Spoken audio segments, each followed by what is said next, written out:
السلام علیکم ورحمۃ اللہ وبرکاتہ۔ معزز سامعین کرام،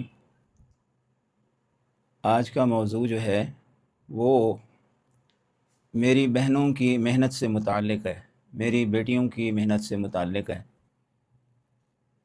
اکثر بہنیں اور بیٹیاں یہ شکوہ کرتی ہیں کہ وہ بڑی محنت سے اتنی شدید ترین گرمی میں کچن میں سارا دن کھپتی رہتی ہیں، مسلسل جد و جہد کرنے کے بعد کھانا بنا کے تو وہ کھانا جب دسترخوان پہ لگاتی ہیں تو کھانا کھانے والے بچے، بڑے یا ان میں سے کچھ لوگ کھانے کی طرف رغبت نہیں دکھاتے، بلکہ چھوٹے بچے تو عموماً کھانا کھانے سے انکار ہی کر دیتے ہیں،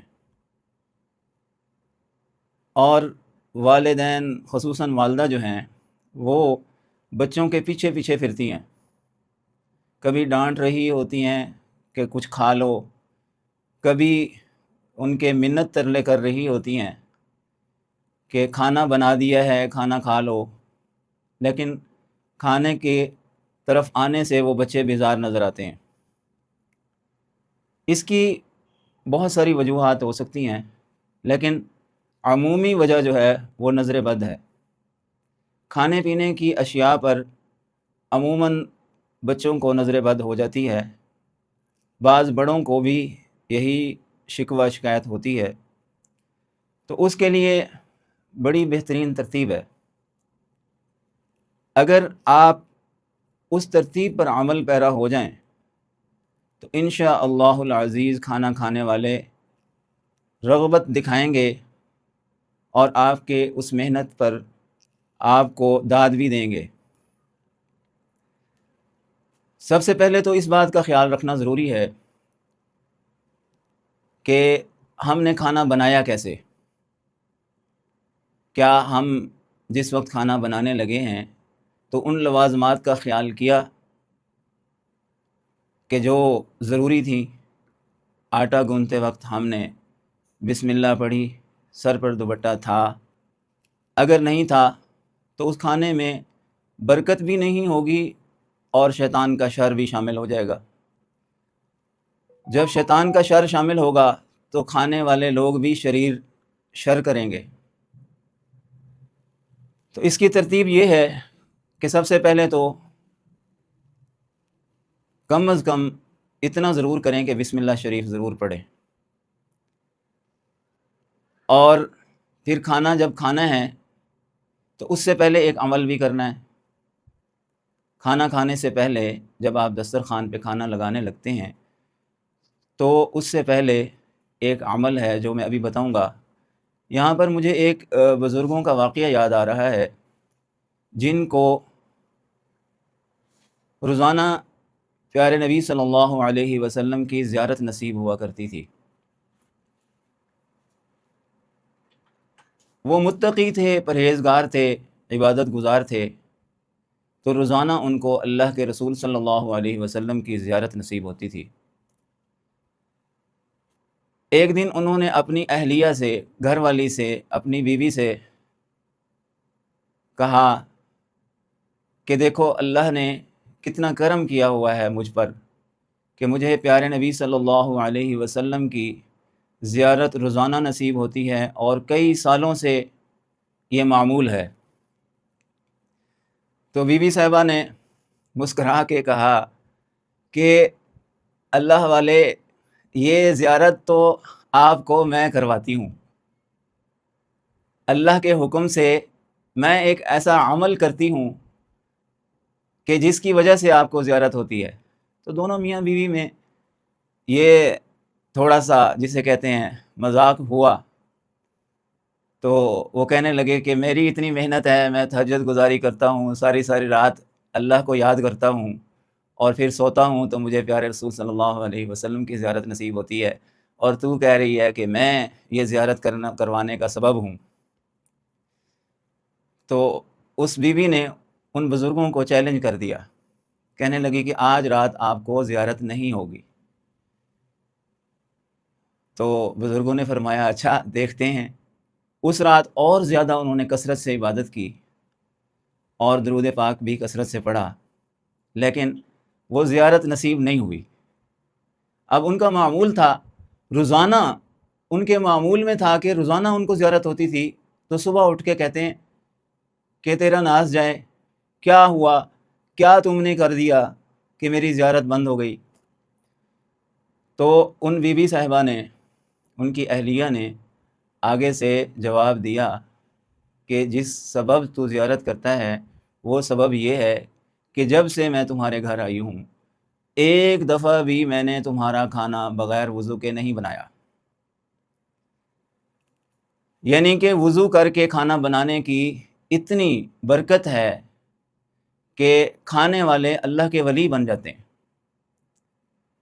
اور اللہ رب العالمین کی ان کے اوپر نوازشات ہوتی ہیں، ان کے اوپر اللہ رب العالمین کی کرامات ہوتی ہیں۔ تو میری بہنوں اور بیٹیوں، کیا ہم اس چیز کا اہتمام کرتے ہیں؟ اگر نہیں تو غور و خوض کرنے کی ضرورت ہے۔ ہم شکوہ بچوں سے کر رہے ہوتے ہیں، شکوہ اپنے شوہر سے کر رہے ہوتے ہیں کہ بھائی میں نے اتنی محنت سے اتنی گرمی میں کھانا بنایا، آپ تو اس میں کیڑے نکالتے رہتے ہیں، آپ کو تو کبھی میرا بنا ہوا پسند ہی نہیں آیا۔ تو سبب بھی دیکھیں، اسباب پر غور کرنے کی ضرورت ہے۔ اب اگر آپ یہ سارے لوازمات کرتی ہیں اور ساتھ جو عمل میں ابھی بتانے لگا ہوں یہ عمل بھی آپ 7 روز تک متواتر کر لیتی ہیں، تو انشاءاللہ العزیز اللہ کے فضل و کرم سے نہ صرف آپ کے بچے، آپ کا خامند، آپ کے گھر والے آپ کے کھانے کھائیں گے بلکہ خوش ہو کے آپ کو داد بھی دیں گے۔ اب آپ پیچھے پیچھے بھاگتی ہیں بچوں کے، اور انشاءاللہ یہ عمل کرنے کے بعد آپ کے بچے آپ سے مطالبہ کیا کریں گے کھانے کا۔ تو وہ عمل یہ ہے جو میں ابھی کرنے لگا ہوں، آپ اطمینان کے ساتھ، توجہ کے ساتھ اس کو سن لیں اور اس کو اپنائیں، انشاءاللہ العزیز آپ کی یہ پریشانی ختم ہو جائے گی۔ سب سے پہلے 3 مرتبہ میں درود پاک پڑھوں گا، آپ بھی میرے ساتھ پڑھ لیجئے گا۔ پھر اس کے بعد ایک چھوٹا سا عمل ہے وہ میں بتاؤں گا، کروں گا، یعنی پڑھوں گا، آپ اس کو نوٹ کر لیجئے گا، انشاءاللہ آپ دیکھیں گے کہ آپ کا یہ مسئلہ حل ہو جائے گا۔ اعوذ باللہ من الشیطان الرجیم، بسم اللہ الرحمن الرحیم، اللهم صل على محمد وعلى آل محمد كما صليت على إبراهيم وعلى آل إبراهيم إنك حميد مجيد، اللهم بارك على محمد وعلى آل محمد كما باركت على إبراهيم وعلى آل إبراهيم إنك حميد مجيد، اللهم صل على محمد وعلى آل محمد كما صليت على إبراهيم وعلى آل إبراهيم إنك حميد مجيد، اللهم بارك على محمد وعلى آل محمد كما باركت على إبراهيم وعلى آل إبراهيم إنك حميد مجيد، اللهم صل على محمد وعلى آل محمد كما صليت على إبراهيم وعلى آل إبراهيم إنك حميد مجيد، اللهم بارك على محمد وعلى آل محمد كما باركت على إبراهيم وعلى آل إبراهيم إنك حميد مجيد، بسم الله الرحمن الرحيم، الحمد لله رب العالمين، الرحمن الرحيم، مالك يوم الدين، إياك نعبد وإياك نستعين، اهدنا الصراط المستقيم، صراط الذين أنعمت عليهم غير المغضوب عليهم ولا الضالين، آمين۔ بسم الله الرحمن الرحيم. الحمد لله رب العالمين، الرحمن الرحيم، مالك يوم الدين. إياك نعبد وإياك نستعين، اهدنا الصراط المستقيم، صراط الذين أنعمت عليهم غير المغضوب عليهم ولا الضالين، آمين. بسم الله الرحمن الرحيم. الحمد لله رب العالمين، الرحمن الرحيم، مالك يوم الدين. إياك نعبد وإياك نستعين، اهدنا الصراط المستقيم، صراط الذين أنعمت عليهم غير المغضوب عليهم ولا الضالين، آمين. بسم الله الرحمن الرحيم. الحمد لله رب العالمين، الرحمن الرحيم، مالك يوم الدين. إياك نعبد وإياك نستعين، اهدنا الصراط المستقيم، صراط الذين أنعمت عليهم غير المغضوب عليهم ولا الضالين، آمين. بسم الله الرحمن الرحيم. الحمد لله رب العالمين، الرحمن الرحيم، مالك يوم الدين. إياك نعبد وإياك نستعين، اهدنا الصراط المستقيم، صراط الذين أنعمت عليهم غير المغضوب عليهم ولا الضالين، آمين. بسم الله الرحمن الرحيم. الحمد لله رب العالمين، الرحمن الرحيم، مالك يوم الدين. إياك نعبد وإياك نستعين، اهدنا الصراط المستقيم، صراط الذين أنعمت عليهم غير المغضوب عليهم ولا الضالين، آمين. بسم الله الرحمن الرحيم. الحمد لله رب العالمين، الرحمن الرحيم، مالك يوم الدين.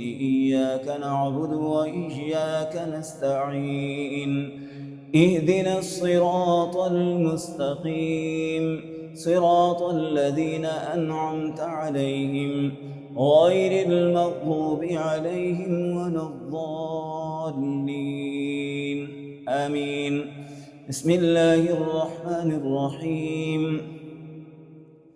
ربنا أنزل علينا مائدة من السماء تكون لنا عيدا لأولنا وآخرنا وآية منك، وارزقنا وأنت خير الرازقين. ربنا أنزل علينا مائدة من السماء تكون لنا عيدا لأولنا وآخرنا وآية منك، وارزقنا وأنت خير الرازقين. ربنا أنزل علينا مائدة من السماء تكون لنا عيدا لأولنا وآخرنا وآية منك، وارزقنا وأنت خير الرازقين. ربنا أنزل علينا مائدة من السماء تكون لنا عيدا لأولنا وآخرنا وآية منك، وارزقنا وأنت خير الرازقين. ربنا أنزل علينا مائدة من السماء تكون لنا عيدا لأولنا وآخرنا وآية منك، وارزقنا وأنت خير الرازقين. ربنا أنزل علينا مائدة من السماء تكون لنا عيدا لأولنا وآخرنا وآية منك، وارزقنا وأنت خير الرازقين. ربنا أنزل علينا مائدة من السماء تكون لنا عيدا لأولنا وآخرنا وآية منك،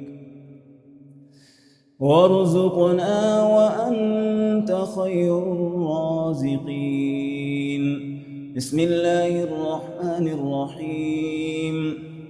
لإيلاف قريش إيلافهم رحلة الشتاء والصيف فليعبدوا رب هذا البيت الذي أطعمهم من جوع وآمنهم من خوف. بسم الله الرحمن الرحيم. لإيلاف قريش إيلافهم رحلة الشتاء والصيف فليعبدوا رب هذا البيت الذي أطعمهم من جوع وآمنهم من خوف. بسم الله الرحمن الرحيم.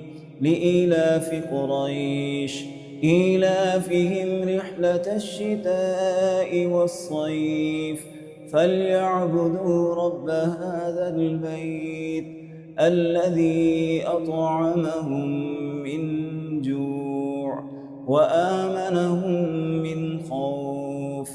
بسم الله الرحمن الرحيم.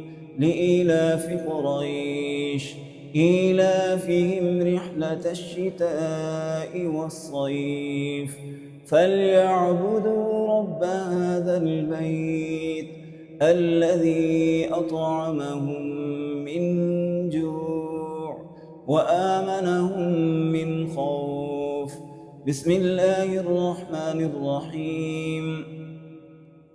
لإيلاف قريش إيلافهم رحلة الشتاء والصيف فليعبدوا رب هذا البيت الذي أطعمهم من جوع وآمنهم من خوف. بسم الله الرحمن الرحيم. لإيلاف قريش إيلافهم رحلة الشتاء والصيف فليعبدوا رب هذا البيت الذي أطعمهم من جوع وآمنهم من خوف. بسم الله الرحمن الرحيم. لإيلاف قريش إيلافهم رحلة الشتاء والصيف فليعبدوا رب هذا البيت الذي أطعمهم من جوع وآمنهم من خوف. صدق الله العظيم. اللهم صل على محمد وعلى آل محمد كما صليت على إبراهيم وعلى آل إبراهيم إنك حميد مجيد.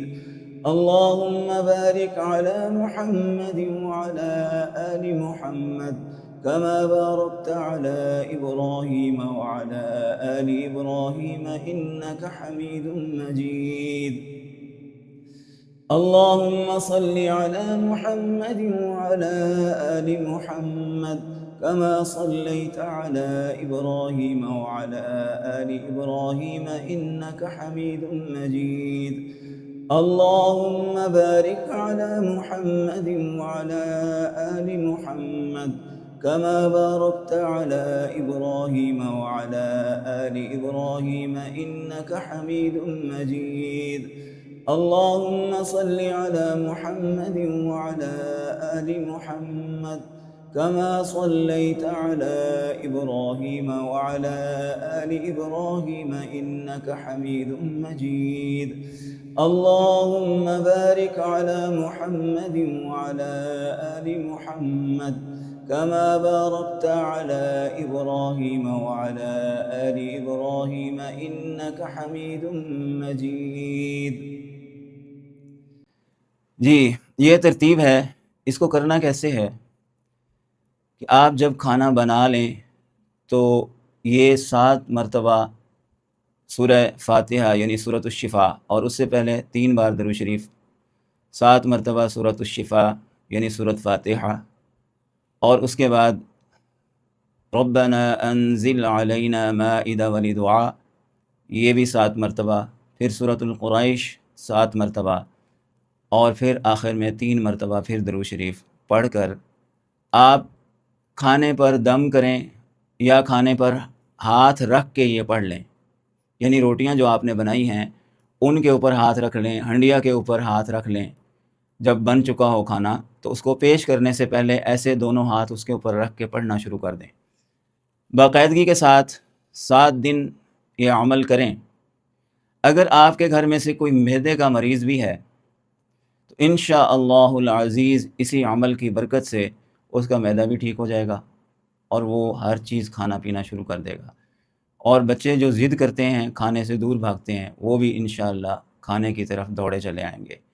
تو یہ باقاعدگی کے ساتھ کریں، اور کمنٹ میں پھر اس کو کرنے کے بعد کمنٹس میں بتایا کریں، بتا دیا کریں کہ آپ نے یہ عمل کیا، آپ کو اس سے کتنا فائدہ ہوا۔ میرا تو یقین کامل ہے اور تجربہ ہے، بارہا کا تجربہ ہے یہ، کہ جس نے بھی رسول اللہ صلی اللہ علیہ وسلم کی ذات گرامی پر درود پاک پڑھا تو اللہ کے نبی نے یہ فرمایا صلی اللہ علیہ وسلم کہ جو مجھ پر درود پڑھتا ہے اللہ اس پر 10 مرتبہ رحمتیں، ایک بار درود پڑھنے پر 10 رحمتیں نازل ہوتی ہیں۔